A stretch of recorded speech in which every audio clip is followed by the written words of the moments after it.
ассалому алайкум дӯстон, хуш омадем ба шабакаи мо. Дар навори имрӯза оиди тозатарин ва муҳимтарин хабарҳо аз ҷаҳони ММА гап мезанем ва боварӣ дорем ки навор ба шумо писанд меояд. барои ҳамин наворро то охир тамошо кунед. дӯстон, барои шумо беҳтарин хабар. акнун шумо метавонед аз ширкати шифофармо ҳама намуд доруҳои гиёҳиро бо нархи арзон ва сифати олӣ дастрас кунед. доруҳо барои хароб ва фарбешавӣ, дарди дил, дарди меъда, пастаҳо барои хунукзадагӣ, барои қавӣ кардани мардонагӣ, барои шахсоне ки фарзанд ёфта наметавонанд, равғани усма, хилба, равғани сиёҳдона барои ҳамаи дардҳо, шампунҳои гиёҳӣ. худи ҳозир ба номерҳои дар рӯи экран буда занг зада доруҳои даркории худро бо нархи арзон дастрас кунед ва ҳатман аз номи канали Паҳлавон гап занед. ҳамин гуна шумо ҳам доруҳои даркории худро дастрас мекунед ва ҳам канали моро дастгирӣ мекунед. Топови ҷангвари UFC Ҳамзат Чимаев ба чемпиони пешинаи вазни миёна UFC Роберт Уитакер визов дод ва Уитакер ба Ҳамзат ҷавоб дод. биён оғоз мекунем аз суханҳои Чимаев. Ҳамзат дар саҳифаи расмии инстаграми худ ана ҳамин аксро гузошта чунин суханҳо навишт: ҷавони хуб зидди ҷавони ганда, биё ин корро ташкил кунем. танҳо эҳтиром ба то Роберт Уитакер, навиштааст Чимаев. ва Уитакер дар ҷавоб чунин суханҳо гуфт: агар ки ба ман ин муҳорибаро пешниҳод кунанд, пас бигзор ки ҳамин гуна шавад. фикр мекунем ки ин муҳорибаи хуб ва вазнин мешавад. ман Ҳамзатро ҷангвари хеле хуб мешуморам. ӯ ба монанди ман хеле бақувват аст. Ҳамзат барои ман рақиби вазнин мешавад. ҳамчунин ман барои ӯ низ рақиби вазнин мешавам. бо ман дар стойка ҷангидан осон нест. аммаро ба замин афтондан ва дар он ҷо идора кардан боз душвортар аст.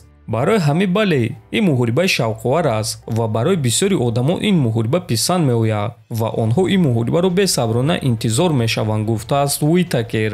хотиррасон мекунем ки Роберт Уитакер дар вазни миёна баромад мекунад ва агар ки ин муҳорибаро ташкил кунанд, пас бо эҳтимоли калон ин муҳориба дар вазни миёна баргузор мегардад ва ғолиби муҳорибаи онҳо довталаби асосӣ шуда метавонад. дӯстон, фикр мекунем ки айни замон Роберт Уитакер дар ҳақиқат аз ҳама рақиби вазнин барои Ҳамзат Чимаев шуда метавонад. ба фикри шумо чӣ дӯстон? метавонед фикротонро нависен. мо боша мегузарем ба дигар хабар.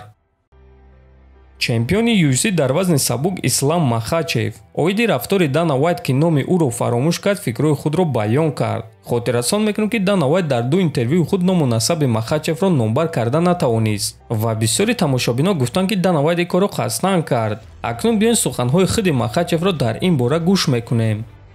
барои амрикоиҳо ному насаби маро гирифтан душвор аст. ӯ фаромӯш кард. Махачев: барои амрикоиҳо осон нест. ҳамчунин Нурмагомедов барои онҳо душвор аст. ман ҳоло шунидагӣ нестам ки ягон шахси амрикоӣ насаби Нурмагомедовро дуруст номбар карда бошад.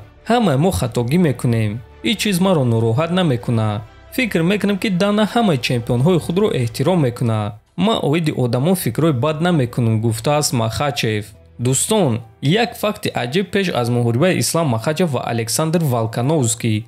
дар ташкилоти UFC ба Ислам Махачев аз ҳама зарбаи кам заданд. ӯ дар тамоми карьераи худ дар UFC ҳамагӣ 112 зарба сар додааст. барои муқоиса, Александр Волкановский дар сеюм муҳориба бо Макс Холлоуей 127 зарба сар додааст. тасаввур кунед дӯстон, Волкановский танҳо дар як муҳориба 127 зарба сар додааст. аммо Махачев бошад дар тамоми карьераи худ дар UFC ҳамагӣ 112 зарба сар додааст ва ӯ аз ҳама ҷангвари кам зарба сармедодагӣ дар UFC ба ҳисоб меравад.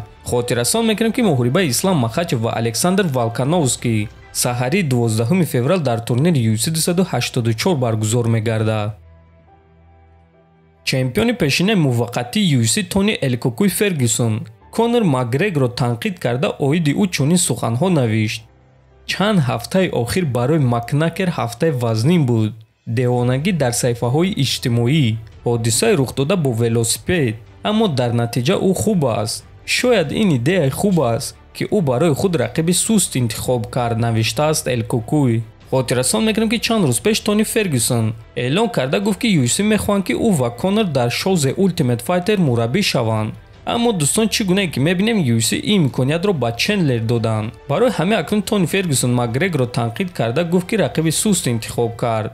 дӯстон, ин буд хабарҳои имрӯза. фикр ақидаҳоятонро нависен, ҳатман дар канали мо обуна шавен. то боздид, хонобуду сарбаланд бошен.